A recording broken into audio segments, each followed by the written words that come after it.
success enthusiast. Dr. Simone here. Welcome back to my channel, Dr. Simone Says. As always, I am extremely excited that you're watching this video today. You know, most people know me as the limb-saving, life-saving foot and ankle doctor. But when I'm not donning my white coat, I do professional speaking.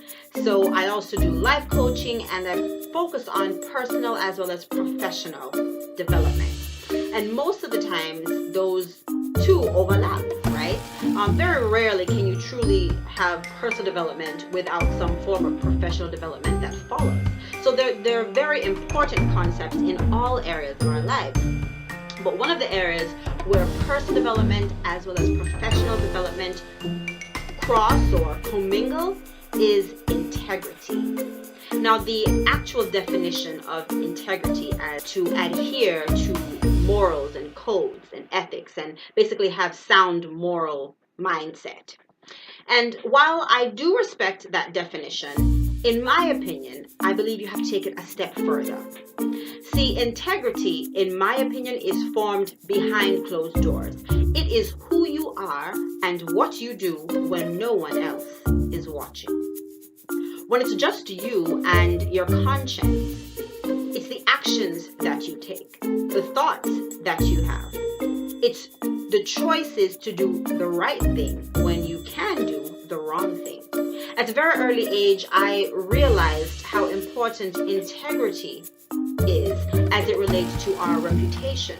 Because like I said, integrity, in my opinion, is something that is developed as well as maintained behind closed doors. But your reputation, well, that's something that's public knowledge.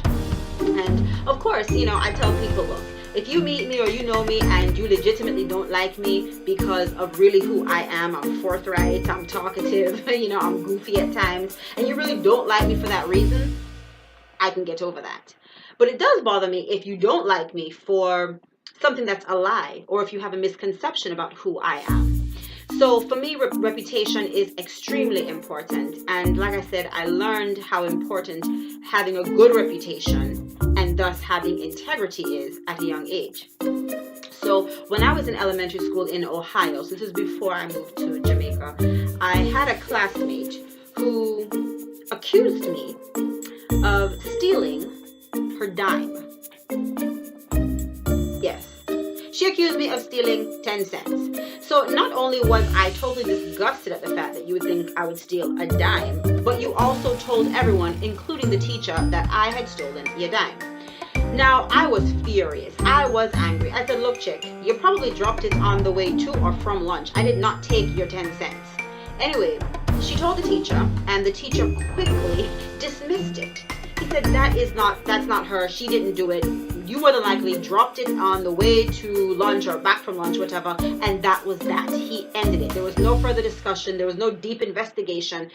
She was told, I didn't do it, and that was the end of it. Now, when I was that young, I didn't realize that it was, having a good reputation that allowed me to have that grace of my teacher believing that I did not steal this girl's dime. But the older I got is the more I realized having a good reputation is like having gold, because people want to work with people that they trust. People like people that they trust. If you're not trustworthy, it's going to be extremely difficult for you to be successful. Now, you can definitely have fly-by-night or overnight success, but long-lasting success comes when you have integrity.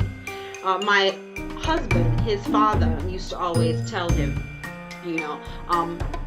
a thief I can deal with, because a thief, I know what they're going to do. They're going to steal. That's predictable. But a liar or someone who lacks integrity, well, I don't know what they're capable of doing. See, integrity is what we do or who we are when no one else is watching. So ask yourself, when I'm with a group of people, do I just assimilate or become a chameleon, like they say in, or in Jamaica we say, change like the weather? Or do I have my own backbone? Can I stand on my own? Do I have my own thoughts? Or maybe in front of your spouse, you're the perfect spouse. But then when you're with your boys or with your girls, you're a totally different story. Or maybe in front of your pastor, you are Bible beating Annie, but on the streets, well, you're someone else. Think about integrity. Who are you when no one else is watching, when it seems as if it doesn't matter? What choices do you make? Because let's be honest, nobody is perfect. I am far from perfect by any stretch of the imagination. And the first time we do something wrong, it's hard. We beat ourselves up. Oh my gosh, I can't believe I did that. Lord, forgive me. Oh, what if I get caught? Blah, blah, blah. And we're down on ourselves. That's the first time. But the second time, it hurts. You're nervous. You think about it. But you think, I didn't get caught. And I'm not under jail somewhere. Not too bad. By the third and the fourth time, your philosophy begins to change. And you kind of begin to believe the lies you're telling yourself. That rule was meant to be broken. Or that moral code, that's stupid. It's outdated. And that's when your integrity, who you are, begins to roll over into your public life, into your reputation. You cannot have integrity in one area and lack integrity in the other area. It's impossible. Because remember, the first time you do something wrong, it hurts. You're scared. You're biting your nails. The second, third, fourth time, it becomes easier. And now you're delusional. So think about it. Who are you when no one else is watching? Because that is your integrity, and that will dictate your reputation. I do hope this was helpful. Remember, I'm Dr. Simone. If you haven't already, please like, comment, subscribe, share with friends, and I will either see you at the top or from the top. You decide. Hey there, check these videos out. If you haven't seen them already, I'll put the link in the description bar below.